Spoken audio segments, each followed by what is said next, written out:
എല്ലാ പ്രിയപ്പെട്ടവർക്കും ക്രിസ്തുവേശുവിൻ്റെ നിസ്തുല നാമത്തിൽ സ്നേഹവന്ദനം അറിയിക്കട്ടെ. ഇന്നത്തെ പ്രഭാത ധ്യാനത്തിനായി ഉൽപ്പത്തി പുസ്തകം 37 അധ്യായം വാക്യങ്ങൾ 4 മുതൽ 6 വരെ. ഉൽപ്പത്തി 37 4 മുതൽ 6 വരെ. അപ്പൻ തങ്ങളെ എല്ലാവരെക്കാളും അവനെ അധികം സ്നേഹിക്കുന്നുവെന്ന് അവൻ്റെ സഹോദരന്മാർ കണ്ടിട്ട് അവനെ പകച്ചു. അവനോട് സമാധാനമായി സംസാരിപ്പാൻ അവർക്ക് കഴിഞ്ഞില്ല. യോസഫ് ഒരു സ്വപ്നം കണ്ടു. അത് തൻ്റെ സഹോദരന്മാരോട് അറിയിച്ചതുകൊണ്ട് അവർ അവനെ പിന്നെയും അധികം പകച്ചു. അവൻ അവരോട് പറഞ്ഞത്, ഞാൻ കണ്ട സ്വപ്നം കേട്ടുകൊള്ളുവിൻ. കർത്താവിൻ്റെ പരിശുദ്ധ നാമം വാഴ്ത്തപ്പെടുമാറാകട്ടെ. മറ്റൊരു പ്രഭാതം ആയുസ്സിൽ ദാനമായി ദൈവം തമ്പുരാൻ നമുക്ക് നൽകി. ഡേവിഡ് ലിവിങ്സ്റ്റൻ്റെ ജീവിതത്തിൽ നടത്തിയ ഒരു പ്രാർത്ഥന ഇങ്ങനെയായിരുന്നു: ദൈവമേ, നീ എന്നെ എവിടെ വേണമെങ്കിലും അയച്ചുകൊള്ളുക, എന്നാൽ നീ എന്നോടുകൂടെ പോരണം. ഏത് ഭാരം വേണമെങ്കിലും എൻ്റെ മേൽ വെച്ചുകൊള്ളുക, നീ എന്നെ ഒന്ന് താങ്ങിയാൽ മതി. നീയുമായുള്ള ബന്ധം മാത്രം നീ സൂക്ഷിച്ചാൽ മതി. ബാക്കി ഏത് ബന്ധങ്ങൾ മുറിക്കുവാൻ നീ ആഗ്രഹിക്കുന്നുവോ അത് നീ മുറിക്കണമേ. വളരെ മനോഹരമായ അർത്ഥസമ്പുഷ്ടമായ ഒരു പ്രാർത്ഥനയാണ്. ബൈബിളിലെ കഥാപാത്രങ്ങൾ നമ്മുടെ ജീവിതത്തിൽ പ്രചോദനത്തിൻ്റെ വക്താക്കളാണ്. ഏതെങ്കിലും ഒരു കഥയിലെ വെറുമൊരു നായകനെ പോലെ മിന്നിമറഞ്ഞ് നൈമിഷികമായി നമുക്ക് ആനന്ദം പകരാൻ മെനയപ്പെട്ടവരല്ല. അവരുടെ ജീവിതം ഉടനീളം നമ്മുടെ മുൻപിൽ ഒരു തുറന്ന പുസ്തകം പോലെ ഇരിക്കുമ്പോൾ നമ്മൾ സൂക്ഷ്മമായി അവരെപ്പറ്റി പഠിക്കുകയും അവരുടെ ദൈവിക തേജസ്സിൻ്റെ ഉറവിടം കണ്ടെത്തുകയും വേണം. ദൈവം വിശ്വസ്തരായി കരുതിയ ബൈബിൾ കഥാപാത്രങ്ങളെല്ലാം തന്നെ അവരുടെ സ്വഭാവവും ജീവിതവും ദൈവത്തിന് സമർപ്പിച്ചവരായിരുന്നു.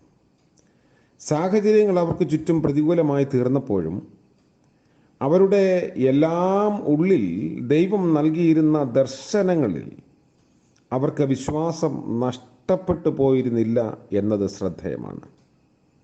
നമ്മളെ ആര്, എന്തിന്, എവിടെ നിയോഗിച്ചു എന്നത് ജീവിതത്തിൻ്റെ അർത്ഥവും വ്യാപ്തിയും അളക്കുന്നതിന് ഉപകരിക്കും. നമ്മൾ വായിച്ചത് ജോസഫിനെ കുറിച്ചാണ്. യോസഫിൻ്റെ ജീവിതം അതാണ് നമ്മളെ ബോധ്യപ്പെടുത്തുന്നത്. യോസഫ് ദൈവം ഉപയോഗിച്ച മനുഷ്യൻ, ദൈവം വിശ്വസിച്ച മനുഷ്യൻ, വിശ്വസ്തനായ ദൈവ മനുഷ്യൻ. ഈ അനുഗ്രഹീത ദൈവദാസൻ അനുകരണീയനായ മാതൃകാ പുരുഷനായിരുന്നു. ദൈവം അനേകം കാര്യങ്ങൾ യോസഫിനെ ഭരമേൽപ്പിച്ചു.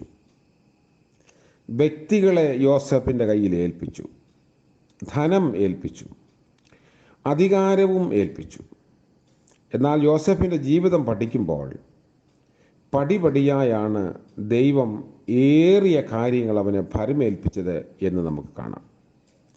യോസഫ് വളരുന്നതിനനുസരിച്ച്, പക്വത പ്രാപിക്കുന്നതിനനുസരിച്ച് കൂടുതൽ കൂടുതൽ കാര്യങ്ങൾ ദൈവം അവനെ ഏൽപ്പിക്കുകയാണ്. ഉൽപ്പത്തി പുസ്തകം 37 അധ്യായത്തിലാണ് ആദ്യമായി നമ്മൾ യോസഫിനെ കാണുന്നത്. തൻ്റെ പിതാവിൻ്റെ ഭവനത്തിൽ നിന്ന് ഫറവോൻ്റെ കൊട്ടാരത്തിലെ മന്ത്രിപദം വരെ ക്രമമായുള്ള വളർച്ചയാണ്. ഈ ചരിത്രം പഠിക്കുന്നത് നമ്മുടെ ജീവിതത്തിൽ ഏറ്റവും പ്രയോജനമായിരിക്കും. ക്രിസ്തീയ ജീവിതത്തിലും വളർച്ച ക്രമേണയാണ്, പെട്ടെന്ന് പൂർത്തീകരണത്തിലേക്ക് വരുന്നില്ല. ദൈവം ആത്മീക പാഠശാലയിൽ ക്ലാസ്സുകൾ ചാടിക്കടക്കാൻ അനുവദിക്കുന്ന ആളല്ല.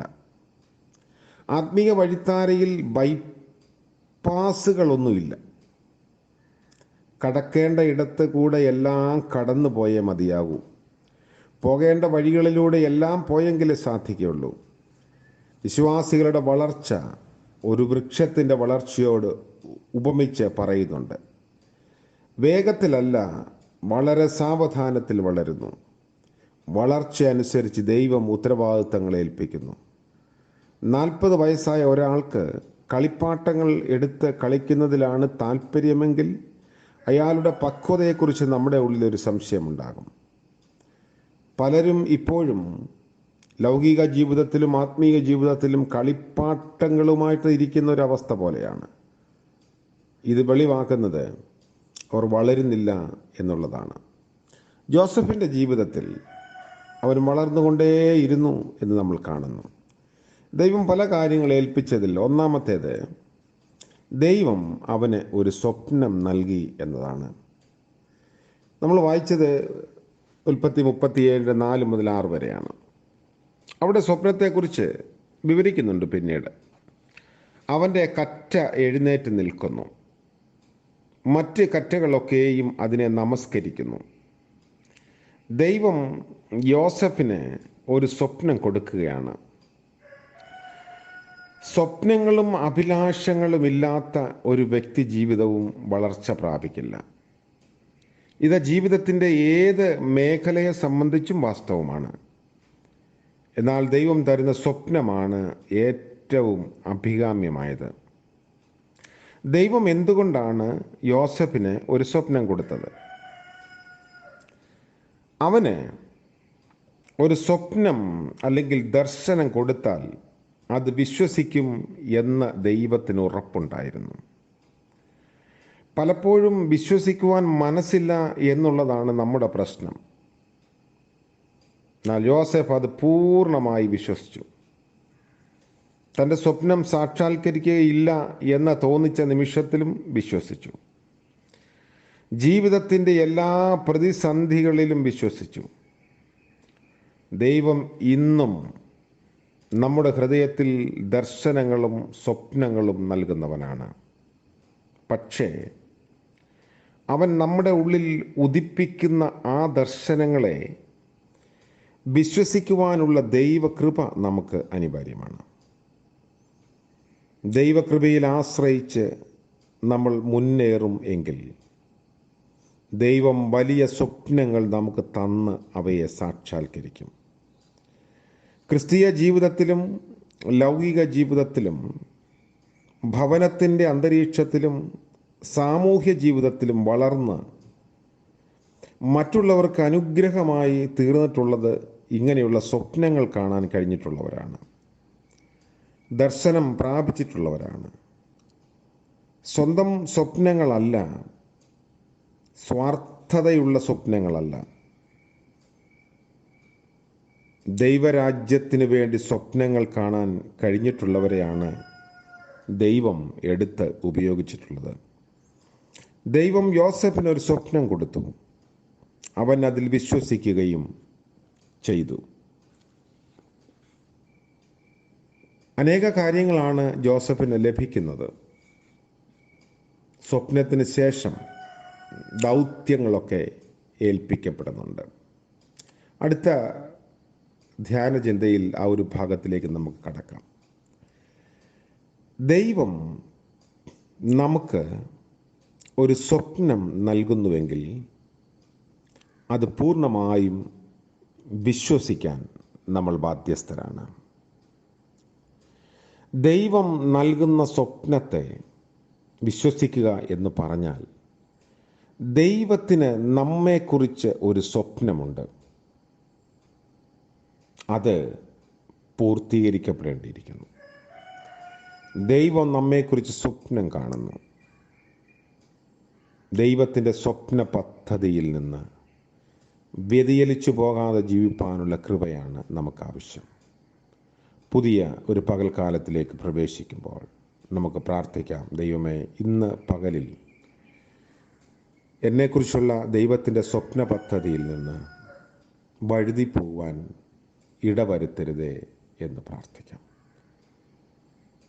കാരുണ്യവാനായ വാഴ്ത്തപ്പെട്ട ദൈവമേ, സ്വർഗീയ പിതാവേ, മനോഹരമായ മറ്റൊരു പ്രഭാതം കൂടെ ദാനമായി നൽകിയത് ഓർത്ത് സ്തോത്രം.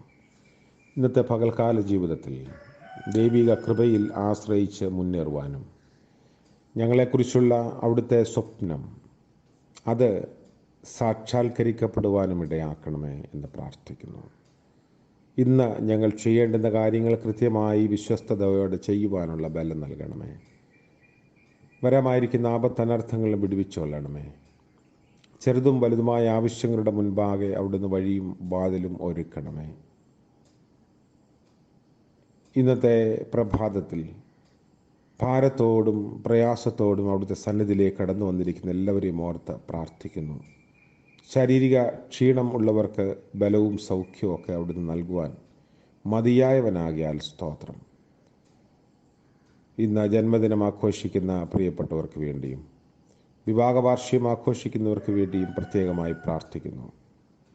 അനുഗ്രഹത്തിൻ്റെയും നന്മയുടെയും ആയുരാരോഗ്യത്തിൻ്റെയും സമാധാനത്തിൻ്റെയും പുതിയ നാളുകളെ അവിടുന്ന് നൽകണമേ.